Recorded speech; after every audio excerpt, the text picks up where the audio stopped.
लेकिन अब उस डर की बात जो आपके और हमारे इर्द गिर्द 24 घंटे हैं, जरा सी लापरवाही हमें मुसीबत में डाल सकती है। कोरोना से जुड़ी सबसे खतरनाक भविष्यवाणी हो चुकी है।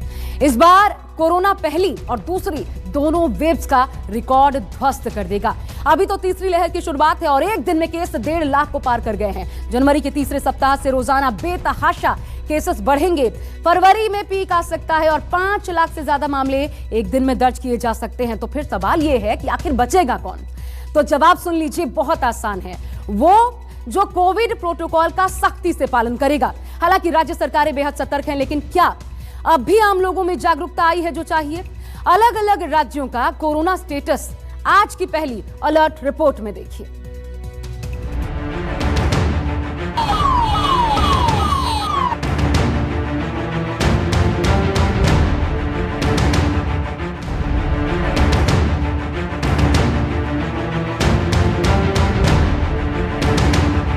क्या नीति आयोग की भविष्यवाणी सही साबित होने वाली है? तो पॉपुलेशन के बेस पे लें तो ये 14 लाख केस होंगे भारत की पॉपुलेशन पे अगर हम उसको लगाएं। Fact is at this very time the surge being experience in UK is to the tune of 14-15 lakh per day. क्या हम फिर पिछले साल जून जुलाई वाली स्थिति की तरफ जा रहे हैं? बिहार में लगातार कोरोना के मामले बढ़ते जा रहे हैं और उसके बाद अब टेस्टिंग पर भी जोर दिया जा रहा है। अब देखिए कि पटना के गार्डिनर हॉस्पिटल में और यहाँ जो आप लंबी कतारें देख रहे हैं, ये वैसे लोगों की हैं जो यहाँ पर अपना कोविड टेस्ट कराने के लिए आए हैं। यहाँ RT-PCR टेस्ट हो रहे हैं, ट्रूनेट से टेस्ट हो रहे हैं। इसके अलावा जो एंटीजन टेस्ट हैं वो हैं। लगातार जो संख्या बढ़ती जा रही है, अब लोगों में दहशत होते जा रही है और साथ में ऐसी ही भीड़ वैक्सीनेशन सेंटरों पर भी देखी जा रही है। लगातार जो लोग आ रहे हैं अलग अलग इलाकों से, हालांकि कई जगह पर यह व्यवस्था की गई है, लेकिन अभी भी सब जो जाँच की जो संख्या है वो उतनी पर्याप्त नहीं है जितना लोगों की ज़रूरत है। आप देखिए कि पिछले सुबह से हम यहाँ देख रहे हैं कि लगातार जो संख्या है वो बढ़ती जा रही है और यहाँ पे जो काउंटर नहीं बढ़ाए जा रहे हैं, जिसके वजह से लोगों को काफ़ी परेशानी होती है। काफ़ी देर से, कितने देर से आप लोग लगे हुए हैं लाइन में? तकरीबन 1.5 घंटे से सर लगे हुए हैं और काउंटर नहीं बढ़ रहा है? काउंटर नहीं बढ़ रहा है, भीड़ बढ़ता चला जा रहा है। और अभी पिछले 1.5 घंटे। आप किस इलाके से हैं? हम तो सर होटल लेमन ट्री के एम्प्लॉई हैं और अकॉर्डिंग टू गवर्नमेंट गाइडलाइन हमारे होटल में पॉलिसी है कि जांच करा के ही। आप कितने देर से लगे हुए हैं लाइन में? 1.5 घंटे से। देखिए लगातार घंटों हो रहा है। सरकार ये कह रही है कि हम काउंटर बढ़ा रहे हैं, टेस्टिंग की संख्या बढ़ा रही है। सरकारी आंकड़े की अगर हम बात करें तो प्रतिदिन 2 लाख टेस्टिंग की बात कही जा रही है। लेकिन ये जो नज़ारा है सबसे बड़ा पटना का जो सेंटर है वहाँ के, हम बताएं कि लोगों को यहाँ 1.5 से 2 घंटा तक इंतजार करना पड़ता है कि वो टेस्टिंग करा सकें। RT-PCR अभी भी जो है 72 घंटों की बात कही जाती है, लेकिन वो 3 से 4 दिन आने में लग रहा है। एंटीजन टेस्ट उन्हें तुरंत मिल जा रहा है, जिसके चलते वो दवाइयाँ ले पाते हैं। क्या कोरोना इस बार पिछले साल से भी ज्यादा तबाही मचाएगा? पैसा ले लो, ऑक्सीजन भी दे दो। पैनिक करने की कोई ज़रूरत नहीं है, घबराने की कोई ज़रूरत नहीं है, डरने की कोई ज़रूरत नहीं है, लेकिन जिम्मेदारी के साथ काम लेने की ज़रूरत है। जो मैं बार बार बोल रहा हूँ कि मास्क पहनना सबसे ज़रूरी है। मास्क पहनना सबसे ज़रूरी है। कई लोग मेरे से प्रश्न पूछ रहे हैं, लॉकडाउन लगेगा? हम लॉकडाउन नहीं लगाना चाहते। लॉकडाउन नहीं लगेगा अगर आप मास्क पहनोगे। एवरेस्ट की तरह ऊंचा हो गया है देश में कोरोना का ग्राफ। 4 जनवरी 58,097 केस, 5 जनवरी 90,928 केस, 6 जनवरी 1,17,100 केस, 7 जनवरी 1,41,986 केस, 8 जनवरी 1,59,632 मामले। तीसरी लहर की आशंका के बीच पहली बार केस 1.5 लाख के पार हुए हैं। 24 घंटे का आंकड़ा भी देख लीजिए।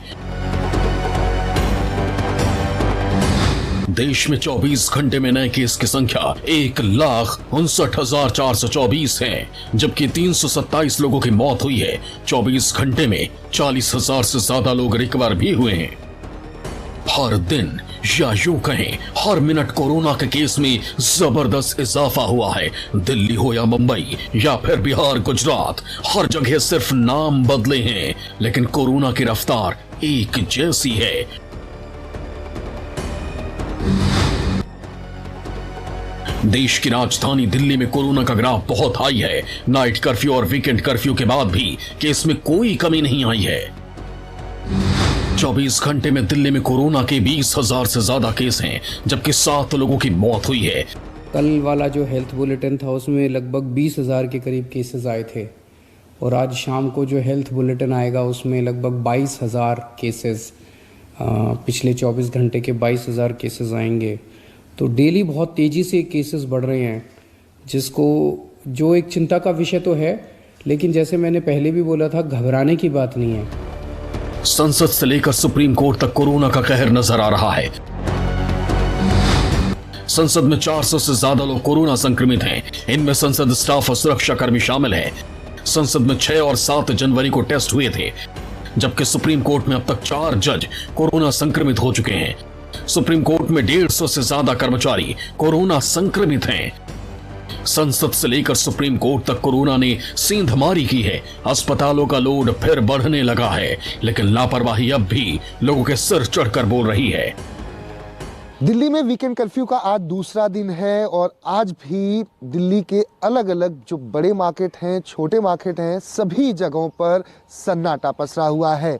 अभी भी आंकड़ों में कमी नहीं आई है, जबकि आंकड़े लगातार उछाल मार रहे हैं। इस वक्त हम मौजूद हैं दिल्ली के बंगाली मार्केट में, और बंगाली मार्केट के बारे में हर दिल्ली वासी जानता है कि किस तरह से यहाँ पर भीड़ भाड़ ज़्यादा होती है। लोग हर रोज़ मर्रा की ज़िंदगी में जो भी इस्तेमाल होने वाली चीज़ें हैं वो ख़रीदने के लिए यहाँ पहुँचते हैं और अब पहुँचते थे। ऐसे में आज रविवार का दिन है और 9 बजे का ये वक्त है, लेकिन आज यहाँ पूरी तरह से सन्नाटा पसरा हुआ है।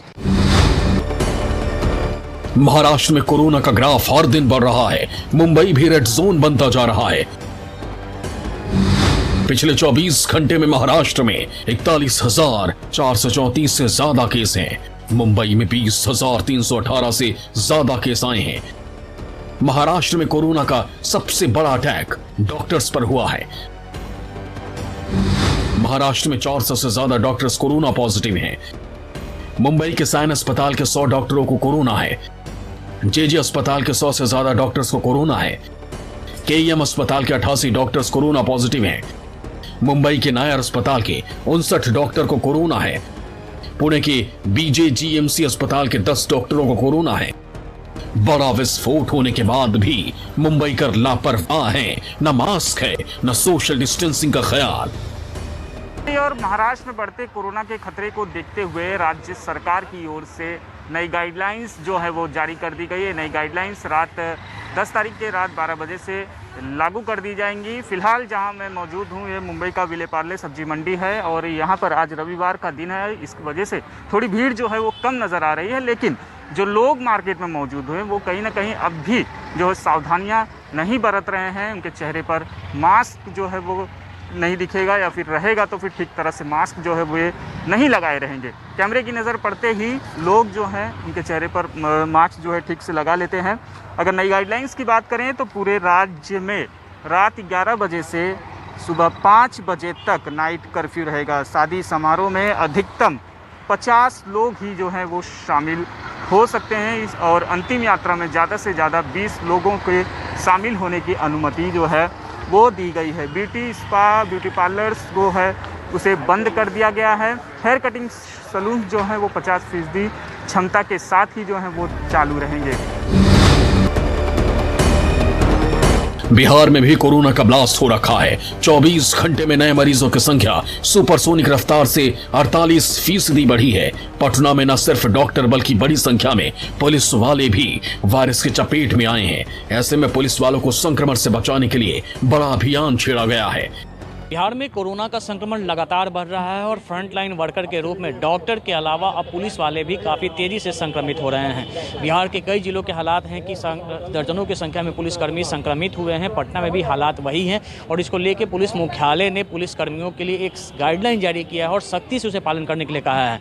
आप देखिए कि पुलिसकर्मियों के पास न सिर्फ लॉ एंड ऑर्डर की जिम्मेदारी है, इसके अलावा जो कैदी हैं उन्हें ले जाने की जिम्मेदारी होती है। और यहाँ देखिए कि ये पुलिसकर्मी कैदी को लेकर आ रहे हैं। क्या कोई भी गिरफ्तारी होने के पहले, जेल भेजे जाने के पहले कोविड प्रोटोकॉल के तहत उसका RT-PCR और कोरोना जांच कराना मस्ट है और इसमें पुलिसकर्मी लगे रहते हैं। आप लोग को डर नहीं लग रहा है? इतना कैदी को लेके जा रहे हैं, ये जा रहे हैं। डर तो है सर, लेकिन ड्यूटी करना है ना सर, ड्यूटी तो करना है।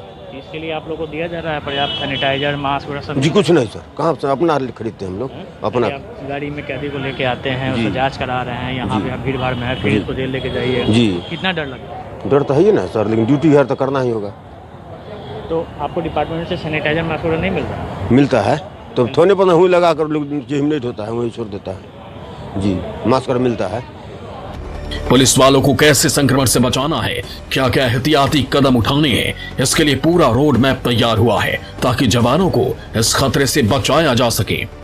तो वही है कि हम लोग मास्क पहनना सुनिश्चित करवा रहे हैं सभी को, और डबल मास्क हम लोग हालांकि एडवाइस कर रहे हैं सभी को कि वो अपना अपना पहनेंगे।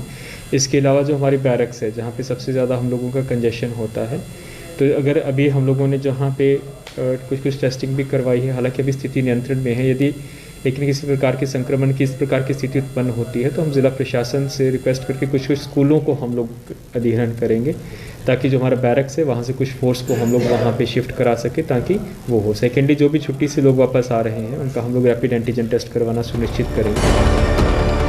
IIT कानपुर का दावा है कि कोरोना की तीसरी लहर जनवरी के तीसरे हफ्ते से पीक पर होगी। IIT कानपुर का दावा है कि कोरोना की तीसरी लहर का पीक आने वाला है। जनवरी के तीसरे हफ्ते से केस बेतहाशा बढ़ेंगे। हर रोज 5 लाख से ज्यादा केस आने का अनुमान है। दूसरी लहर के मुकाबले ज्यादा होंगे नए केस। मार्च से कोरोना केस की स्थिति में सुधार होने की उम्मीद है। यदि मान लेते हैं कि जैसे मुंबई में हुआ उसी प्रकार से भारत में हो, तो भारत की जो अधिकतम स्तर है वो जनवरी के अंत तक पहुंच जाएगा और पीक पे 8 लाख 9 लाख केसेस भी हो सकते हैं। पहले नीति आयोग की भविष्यवाणी और अब IIT कानपुर का दावा बहुत कुछ कह रहा है। सावधानी बरतिए, तभी कोरोना ब्लास्ट को रोका जा सकता है। Bureau report, news 24।